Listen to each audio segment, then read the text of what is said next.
Assalamualaikum warahmatullahi wabarakatuh. Apa kabar kompek-kompek awak? Aku harap kalian di sana sehat-sehat aja, Wak ya. Balik lagi nih di channel aku, round-round bukan jalan-jalan biasa. Biasa jalan-jalan, sekali jalan-jalan ke tempat yang tak biasa. Oke, Wak, kali ini kita lagi mereaction video-video masih tentang dan berhubungan sama Afrika, Wak ya. Jadi negara yang mau kita reaction ini negara Kenya. Ini dari channelnya Toyo JB Channel. Jadi negara Kenya ini, Wak, banyak keunikannya, Wak, kan. Nah, tapi kita yang mirisnya di sini di negara Kenya ini ya, 60% itu masih menderita kemiskinan. Padahal di negara Kenya ini, Wak, terlahir god-god dan king-kingnya pelari-pelari dunia. Ya, negara Kenya ini, Wak, termasuklah di sini kingnya pelari dunia itu, ya ini Eliud Kipchoge. Ya udah ya kan, gak usah panjang lebar. Cemana videonya, mari kita tonton. Bus.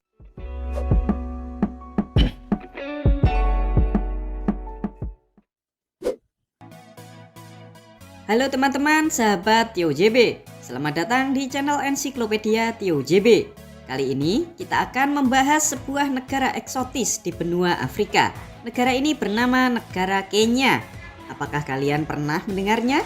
Negara ini sungguh kasihan teman-teman, karena 60% rakyatnya itu hidup di bawah garis kemiskinan. Yang jadi pertanyaan, 60%. Kenapa kok bisa semiskin itu? Apa sebabnya? Lalu hal unik dan menarik apa yang ada di Kenya? Kalau kalian penasaran, yuk ikuti terus video ini sampai selesai. Langsung saja kita berlayar ke Kenya. Mari berlayar ke Kenya. Kembali lagi di channel Tio JB, channel yang mungkin bisa menambah wawasan dan informasi yang mungkin belum kalian ketahui. Dari bukti arkeologis di situs Pilar Utara Lot Hagam, ditemukan terdapat kuburan komunal tertua dan terbesar di Afrika Timur. Diperkirakan orang-orang ini sudah mendiami Kenya sekitar. Jadi, Wak, di sini di negara Afrika ini terdapat kuburan kuno yang fosil-fosilnya banyaklah di negara ini. Tahun 3000 sampai 2300 sebelum Masehi. Selanjutnya pada sekitar abad pertama Masehi, di wilayah ini bermunculan kota-kota perdagangan. Ada kota Mombasa, Malindi, dan Zanzibar. Dari perdagangan inilah agama Islam mulai masuk dan berkembang di wilayah ini. Dalam catatan Ibnu Battuta disebutkan jika ia mengunjungi kota Mombasa pada tahun 1331. Ibnu Battuta menggambarkan kota Mombasa sangat besar dengan terdapat banyak buah-buahan, mulai dari buah pisang, lemon, dan sitron. Ia juga menyebut jika orang-orang di sini beragama Islam dan sangat religius serta dapat dipercaya. Selama ratusan tahun kota ini dalam kedamaian. Lalu datanglah orang-orang Eropa pertama, yaitu penjelajah Portugis yang bernama Vasco da Gama pada tahun 1498. Setelah kedatangan Vasco da Gama, kerajaan Portugis mulai melakukan penaklukan Afrika Timur termasuk wilayah Kenya pada tahun 1505. Namun karena dianggap sebagai pengganggu, kerajaan Oman beberapa kali mengusir di tahun 1505, Wak. Jadi kerajaan Portugis itu menyerang Afrika termasuk negara Kenya ini. Jadi negara ini luluh lantahlah, sembrautlah karena ada peperangan. Penjajah Portugis dan akhirnya berhasil membersihkan Portugis pada tahun 1730. Ketar-ketir terus dibabat oleh kerajaan Oman. Portugis lalu memindahkan koloninya ke wilayah Mozambik. Setelah Portugis angkat kaki, kerajaan Oman lalu mengambil alih dan melindungi wilayah Kenya ini.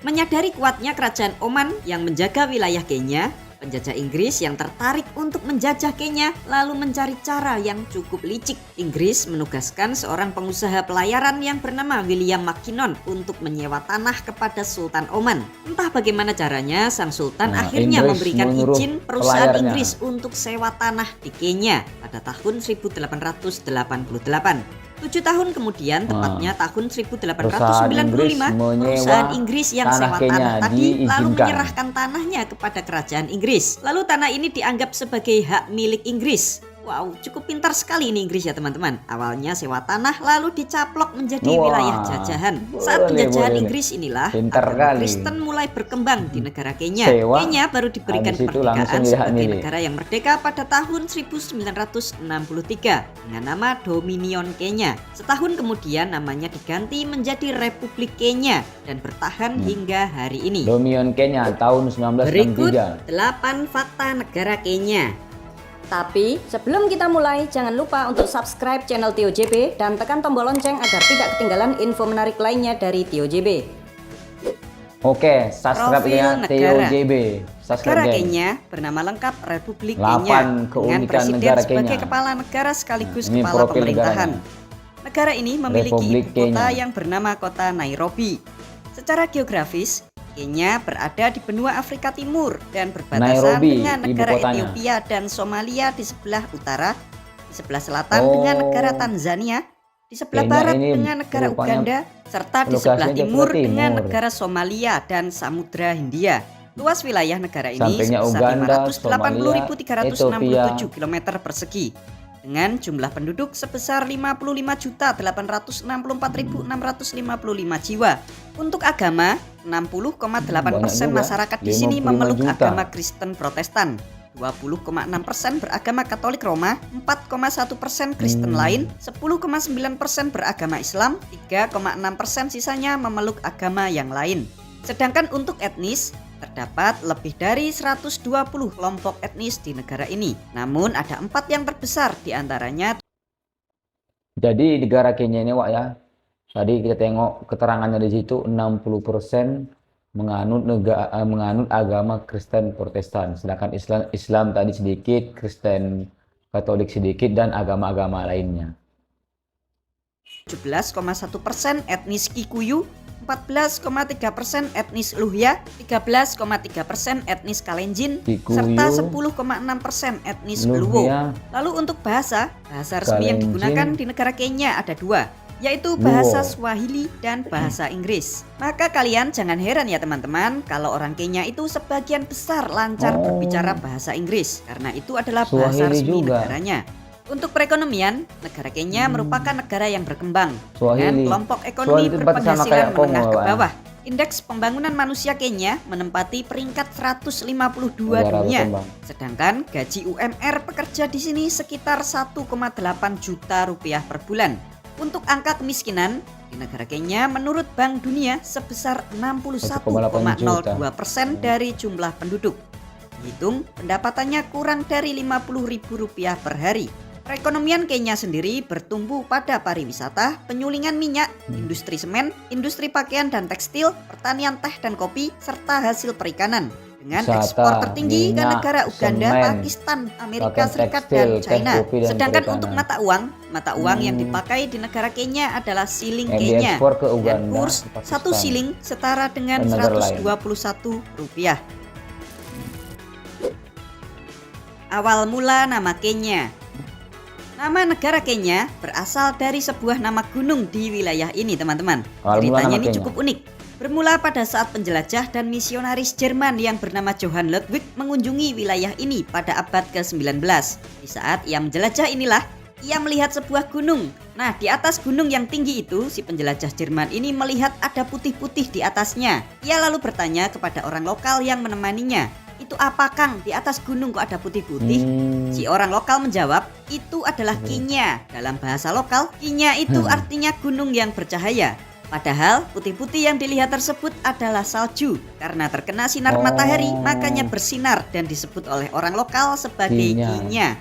Nah, pas sudah balik, si penjelajah ini kan ditanya sama teman-temannya, Gunung "Habis dari mana, bercahaya, Kang? rupanya." Mana aja?" Bingung mau jawab, akhirnya Kang Ludwig bilang habis dari Kenya. Nah, dari situlah nama Kenya dipakai untuk memberi nama daerah ini. Dari Kalian Kenya. mau tahu gunung Kenya itu macam apa bentuknya? Nih, dari situ ternyata asal mulanya. Gunung Kenya. Inilah penampakan Gunung Kenya yang asli, Nambah teman-teman. ilmu ini, Gunungnya ini memiliki tinggi 5.199 meter dan dinobatkan sebagai gunung tertinggi kedua di benua Afrika. Tentunya setelah Gunung Kilimanjaro di Tanzania. Gunung Kenya ini juga ditetapkan sebagai cagar alam sekaligus taman nasional serta masuk ke dalam situs warisan dunia UNESCO. Di Gunung Kenya ini juga terdapat satwa yang dilindungi. Ada singa, kerbau liar, gajah, dan monyet. Negara penghasil bunga potong dan teh. Ada singa, Wak, ngeri juga. Negara ya, kan? Kenya merupakan sebuah negara yang ekspor terbesarnya berasal dari sektor pertanian Bunga potong yang menyumbangkan maksudnya ya? sekitar 29% dari total PDB negaranya. Bunga potong dan teh adalah dua hasil pertanian unggulan dari negara Kenya ini, teman-teman. Bunga potong dari negara 29%. Kenya merupakan salah satu kualitas terbaik di dunia dan menjadi komoditas ekspor terbesar ke pasar Eropa. Selain bunga potong, teh dari Kenya juga berkualitas tinggi dan diekspor ke berbagai penjuru dunia, terutama ke Eropa. Negara Kenya sendiri merupakan penghasil teh terbesar ketiga Bunga di potong dunia namanya. setelah negara China dan India. Hampir 75% penduduk di negara ini bekerja di sektor pertanian. Maka dari itu, pertanian juga menyumbangkan angka kemiskinan yang tinggi, terutama bagi mereka yang bekerja sebagai pekerja kasar atau buruh tani. Wisata di Kenya. Tahukah kalian, teman-teman, jika pariwisata di negara Kenya merupakan Wisata, sumber ini PDB keren ini. terbesar negara ini? Sekitar 36% PDB negara Kenya berasal dari sektor pariwisata. PDB Setiap terbesar. tahunnya terdapat sekitar 2,5 juta wisatawan yang datang ke negara ini. Destinasi wisata terbaik di sini yang Mimin rekomendasikan pertama adalah Nairobi National Park 2,5 yang juta. letaknya tidak jauh dari pusat ibu kota Nairobi. Di Oke, sini Nairobi. kalian bisa safari menjelajahi taman nasional sambil melihat satwa liar seperti jerapah, zebra, kerbau liar, gajah, dan singa. Lalu wisata kedua yang Mimin rekomendasikan adalah pantai. Jangan khawatir, teman-teman, di negara ini juga memiliki banyak resort-resort yang sangat indah, terutama di kota Mombasa. Di sini kalian bisa menikmati pantai yang airnya itu sangat bersih dan jernih Kota sambil Mombasa melihat ini. sunset. Rekom nih. Wisata ketiga yang Mimin rekomendasikan adalah berkunjung ke suku Masai yang letaknya di utara Kenya. Di sini kalian bisa melihat kehidupan Suku asli Masai. warga suku Masai dengan rumahnya yang masih tradisional, dibangun menggunakan lumpur. Tak ketinggalan, kalian juga bisa wisata kuliner Rumahnya menikmati hidangan lumpur, masakan lumpur suku ya. Masai. Untuk tiket pesawat Jakarta, Kenya sekitar 18 juta rupiah per orang. Apa itu ya?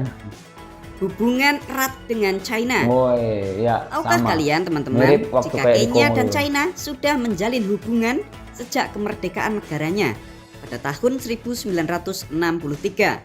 Bahkan saat ini negara China menjadi mitra dagang terbesar Sudah di negara kerjasama, Kenya. Wak, sama Cina. Sejumlah proyek di Kenya juga digarap oleh negara China. Salah satunya adalah proyek pembangunan kereta api dan pengelolaan tambang baru minyak bumi. Negara China juga menjadi negara pemberi utang terbesar di negara Kenya. keren. Hampir 70% utang negara Kenya ternyata berasal dari China. Pemberi utang Cukup menarik terbesar. ini, teman-teman. Miskin karena korupsi. 70% Fakta berikutnya ya. dari Kenya adalah korupsi. Emang mantap Selain ini. tidak memiliki sumber daya alam yang besar, salah satu faktor Wah, penyebab emang. negara ini masih miskin adalah tingkat korupsi di negara ini yang Korupsi masih lagi tinggi. di mana-mana. Menurut data, setiap tahunnya uang yang dikorupsi mencapai 7,8% dari PDB negara Kenya. Pemerintah sudah melakukan sejumlah kebijakan untuk menanggulangi kasus korupsi ini. Salah satunya dengan memperkuat Kenyang, Wak, undang-undang kenyang, anti korupsi pada tahun 2011 yang lalu, serta melakukan penindakan yang lebih tegas kepada para koruptor. Hasilnya, indeks korupsi di Kenya mulai menurun. Peringkat 1 adalah negara terbersih, Jika. sedangkan 180 adalah negara Basmi, terkorup. Wak. Sebelum ada undang-undang baru anti korupsi tahun 2010, indeks korupsi di negara Kenya menempati peringkat 146 dunia. Namun, ini sudah membaik menjadi peringkat 128 dunia. Lalu Indonesia ranking Wah. berapa, Min? Negara kita Indonesia ternyata menempati peringkat 96 dunia. Nah. Ya, masih jauh lebih baik daripada negara Kenya. 96 ya. Bangga juga sama Indonesia ini. Hal unik di Kenya. Tahukah kalian, teman-teman, jika negara Kenya ternyata memiliki 60 cagar alam dan taman nasional? Sebagian besar anak-anak, khususnya mereka yang tinggal di desa, ternyata lebih 60 suka cagar membantu alam. orang tuanya bekerja di sawah daripada sekolah. Profesor Mathai dari Kenya adalah wanita pertama di Afrika yang memperoleh Nobel Perdamaian pada tahun 2004 yang lalu. Negara ini memiliki angka kesenjangan sosial yang sangat tinggi. Jika kaya, ia akan menjadi Wanita sangat kaya, pertama ya, sedangkan yang dapatkan miskin piagam akan ya. menjadi sangat miskin. Demikianlah 8 fakta negara Kenya. Negara yang berarti kini nampak terus kali berjuang dan bangkit melawan korupsi kesinambungan hidup itu. agar masyarakatnya dapat lebih sejahtera. Oke. Selain itu, Keren, negara jadi Kenya banyak juga pengetahuan memiliki tentang panorama negara alam Kenya, yang Wak, ya. sangat indah. Semoga pemerintah Kenya dapat memanfaatkan pariwisata dengan baik. Terima kasih ya teman-teman. Semoga dapat menambah informasi dan Mudah-mudahan. pengetahuan bagi kita semua. Bagaimana menurut kalian? Seperti biasa, jangan lupa untuk komentar di bawah dan ikuti terus video-video menarik lainnya dari Tio JB. Cuma tadi Wak, udah kalian tengok kan kayak mana keseruan-keseruan di negara Kenya itu. Jadi di sana itu sebenarnya negaranya lumayan kaya karena dapat hutang dari Cina. Cuman ya itulah karena tingginya kasus korupsi di negara itu ya kan. Jadi itulah yang buat jadi miskin. Kita pun ya merasa sedih juga lah. Tapi tingkat pariwisata itu sangat-sangat bagus kan Wak, kalian tengok tadi. Karena orang itu pandai mengelola pariwisatanya. Kita nengoknya ya agak bersedih lah karena saudara kita yang ada di belahan Afrika kehidupannya masih kayak gitu kan dibandingkan kita yang di Indonesia ini. Jadi ya kita sebagai rakyat Indonesia bersyukurlah apapun kondisinya kita di Indonesia ini wajib bersyukur karena kita masih tinggal di negara yang sangat-sangat subur lah ya kan. Cukup sampai di sini aja video kita kali ini Wak. Semoga apa-apa yang sudah aku tayangkan tadi bisalah berguna, bermanfaat dan menambah wawasan kalian di sana. Jangan lupa lah pula kalian subscribe, tekan tombolnya, komen, like dan share sebanyak-banyaknya. Awak balik kanan dulu. Wassalamualaikum warahmatullahi wabarakatuh.